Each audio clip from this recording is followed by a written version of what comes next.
Hi friends, I'm Arsh Gandhi and I'm a 4-year classroom student at Akash Karnal. I joined here in my foundation courses and then the NEET UG courses. Foundation courses करने के बाद I gained 96% in my 10th boards और यहाँ पे जो teachers थे वो they were very supportive in the foundation courses और उन्होंने मेरे सारे डाउट्स एकदम अच्छे से क्लियर कर दिए थे और मेरे को अच्छे से टाइम दिया था और जो यहाँ पे पैकेजेस थे वो they were very up to the mark और उन पैकेजेस को सॉल्व करके मेरे इतने अच्छे मार्क्स आ सके. The competition here was very good, like all the students here like were up to the mark and वो अच्छे से एक दूसरे से कॉम्पीट करते थे और उस एनवायरनमेंट की वजह से मेरा अच्छे से डेवलपमेंट हो पाया और मैं इतने अच्छे मार्क्स गेन कर पाया. फाउंडेशंस के एक्सपीरियंस को देख के फिर मैं नीट यूजी की प्रिपरेशन यहीं से कंटिन्यू करी. मुझे आकाश के बारे में न्यूज़पेपर से पता लगा था, उसमें मैंने टॉपर्स के फाउंडेशन और नीट यूजी के रिजल्ट्स देखे थे. तभी मैंने डिसाइड किया फाउंडेशन और नीट यूजी की प्रिपरेशन यहीं से कंटिन्यू करूँगा. मैंने 10th में डिसाइड किया था कि मैं डॉक्टर बनूंगा और 10th में मैंने कुछ ह्यूमन फिजियोलॉजी के लेक्चर्स अपने टीचर से पढ़े थे. उन लेक्चर्स को पढ़ के और मेरे को थोड़ा इंटरेस्ट बायोलॉजी में वैसे भी था और उन लेक्चर्स को पढ़ के और मेरे को इंटरेस्ट बन गया. और साथ ही साथ मेरे दोनों पेरेंट्स भी डॉक्टर हैं, तो मम्मा डर्मेटोलॉजिस्ट और पापा फिजिशियन हैं.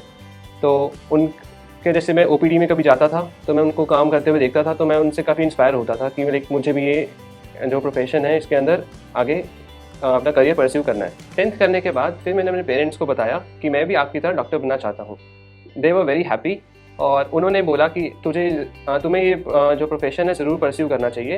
लाइक ये प्रोफेशन बहुत नोबल है और इसकी काफ़ी रिस्पेक्ट है, तो तुम्हें ये प्रोफेशन आगे परस्यू करना चाहिए और हम तुम्हें पूरा सपोर्ट करेंगे. मेरी नीट यूजी की स्ट्रैटेजी ये थी कि मैंने लेक्चर सारे अटेंड किए, मैंने सारी क्लासेस एक भी क्लास मैंने मिस नहीं करी. मैंने टेस्ट सारे दिए. यहाँ पे बहुत सारे टेस्ट होते थे, लाइक फॉर्टनाइटली टेस्ट हो गए, टर्म टेस्ट हो गए, NBTS हो गए, NRT हो गए, AITS हो गए और टेस्ट मैंने सारे दिए. एक भी टेस्ट मैंने मिस नहीं किया. टेस्ट देने के बाद कई बार मैं सोचता था कि लाइक मेरा टेस्ट आज बहुत अच्छा गया और लाइक मेरे पक्का 700+ मार्क्स आएंगे, लेकिन कभी कभार मेरी एक्सपेक्टेशन से कम मार्क्स आ जाते थे. तो लेकिन मैंने फिर भी उसे गिव अप नहीं किया. मैंने अपने टीचर से कॉन्टैक्ट लगातार बना के रखा और टीचर से मैंने पूछा कि सर मेरा ऐसा लाइक मार्क्स कम क्यों आए. तो लाइक टीचर में गाइड कर देते थे कि लाइक तुमने यहाँ पे एक सिली मिस्टेक कर दी है यहाँ पे, या फिर तुम्हें OMR गलत फिल कर दी, या फिर तुमने क्वेश्चन ढंग से नहीं पढ़ा, तो उस वजह से तो तुम्हारे मार्क्स कम आ गए. तो फिर मैं उससे आगे बार हर टेस्ट में उसे करेक्ट करता था और टीचर की बात मान के मैंने सारे जो भी टेस्ट थे उसकी एरर एनालिसिस भी किया और फिर मैंने फाइनली जो लास्ट 2 मंथ में टेस्ट हुए उसमें सब चीज़ें मैंने इम्प्लीमेंट भी करी. इसके साथ मैंने NCERT को भी मल्टीपल टाइम्स रिवाइज किया, खासकर बायोलॉजी और इनऑर्गेनिक केमिस्ट्री. इनऑर्गेनिक केमिस्ट्री और बायोलॉजी में लाइक ऐसा है कि लाइक आपको एवरीथिंग मेमोराइज करके रखनी है और उसमें आपको NCERT लाइक थॉरली आपको पढ़ी होनी चाहिए और आपको हर एक लाइन का मीनिंग और लाइक वो याद भी होनी चाहिए आपको. देन हमें NCERT को स्ट्रॉन्ग करने के लिए और भी लाइक पैकेजेस दिए गए थे रेगुलर मॉड्यूल्स के अलग से. फॉर एग्जांपल नोयो NCERT हो गई, देन NCERT मैप्स हो गए, देन NCERT बूस्टर प्रोग्राम था जिसके अंदर हमें NBTS नाम से टेस्ट कराए जाते थे जो कि बिल्कुल NCERT बेस्ड होते थे और वो NCERT के हर लाइन से क्वेश्चंस फ्रेम करते थे. लाइक डाउट्स लेने में मैंने कभी शर्म नहीं करी. मैंने डाउट्स रेगुलरली लिए सर से और इवन जब मेरे को लाइक नाइट में मैं स्टडी कर रहा हूँ, अपने लाइक नोट्स पढ़ रहा था या नोट्स बना रहा हूँ, तब भी मैंने अगर कोई डाउट आया तो मैंने सर को टेलीफोनिकली मैंने उनसे क्लियर कर लिया, लाइक उन्हें कॉल कर दिया, मैसेज डाल के छोड़ दिया. तो वो सर मुझे इंस्टेंटली मेरे को सर रिप्लाई करके मेरे डाउट क्लियर कर देते थे. इसी स्ट्रैटेजी को फॉलो करके मैंने नीट में अच्छा स्कोर और रैंक हासिल किया नीट 2025 में.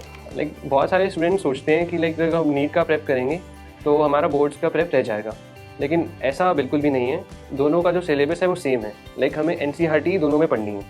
तो लाइक जब आप नीट का प्रिपरेशन कर रहे हो तो आपको NCERT पढ़नी है, उसके जो फिजिक्स केमिस्ट्री या बायोलॉजी जो है उसके क्वेश्चंस प्रैक्टिस करने होंगे. तो जो बोर्ड्स में सिर्फ वही क्वेश्चन सब्जेक्टिव फॉर्म में पूछ लेते हैं आपसे और एक्स्ट्रा कुछ भी नहीं पूछते. जो आप नीट का अगर आपने बेसिक्स क्लियर कर लिए तो आप आराम से बोर्ड्स में वहाँ पे लिख भी सकते हो. और आकाश के अंदर हमें सब्जेक्टिव टेस्ट भी कराए जाते हैं ताकि हमने बोर्ड की प्रेप्स भी अच्छे से हो पाएँ. टॉकिंग अबाउट चैलेंजेस लाइक 2 साल की जर्नी में हर कोई फेस करता है नीट यूजी की प्रिपरेशन की, तो मैंने भी फेस किए, आप भी करोगे. इस मेजर जो चैलेंज मैंने लाइक फेस किया, फिजिक्स में लाइक कुछ टॉपिक्स है, लाइक वेव ऑप्टिक्स हो गया, देन आपका वेव्स वाला टॉपिक हो गया.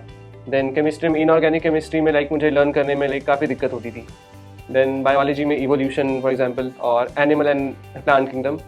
तो उन टॉपिक्स को मैंने फिर अपने टीचर से जाके 1-to-1 सेशंस मैंने उनसे लगवाए और मैंने उनको टॉपिक्स को अपना स्ट्रेंथ बनाया. अब लाइक जो भी क्वेश्चन आता है उन टॉपिक से मैं लाइक एफिशिएंटली उन्हें करके हमेशा उन्हें करेक्ट कर देता हूँ. What I would like to advice is like lectures आप कभी मिस ना करना. लेक्चर सारे अटेंड करने हैं, टेस्ट सारे देने हैं, चाहे आपकी प्रिपरेशन हो या ना हो, टेस्ट सारे देने हैं. मैंने टेस्ट सारे दिए थे और टेस्ट से आपके वीक टॉपिक्स आपके बाहर निकल के आते हैं, आपके कुछ रेजिडुअल डाउट्स जो रह जाते हैं आप पूछ नहीं पाते हो वो आपके सामने आते हैं। और डाउट्स लेने में बिल्कुल भी आपने हिचकिचाना नहीं है, और डाउट्स टीचर से सारे ले लें, चाहे जितना भी बेसिक डाउट हो, आपको लगे नहीं ये मैं क्यों कैसे पूछूं, लेकिन आपने वो भी पूछना है। और एनसीईआरटी आपने मल्टीपल टाइम्स पढ़नी है, खासकर बायोलॉजी और इनऑर्गेनिक केमिस्ट्री की। एनसीईआरटी आप बार बार पढ़ोगे, आपको हर बार एक कुछ नई चीज़ मिलेगी उसके अंदर। तो आपने एनसीईआरटी मल्टीपल टाइम्स पढ़नी है, और सोशल मीडिया से आपने दूर रहना है। सोशल मीडिया पे आप जितना भी टाइम लगाओगे आपको उससे कुछ बेनिफिट नहीं मिलेगा, बस आपका माइंड और ज़्यादा टायर हो जाएगा।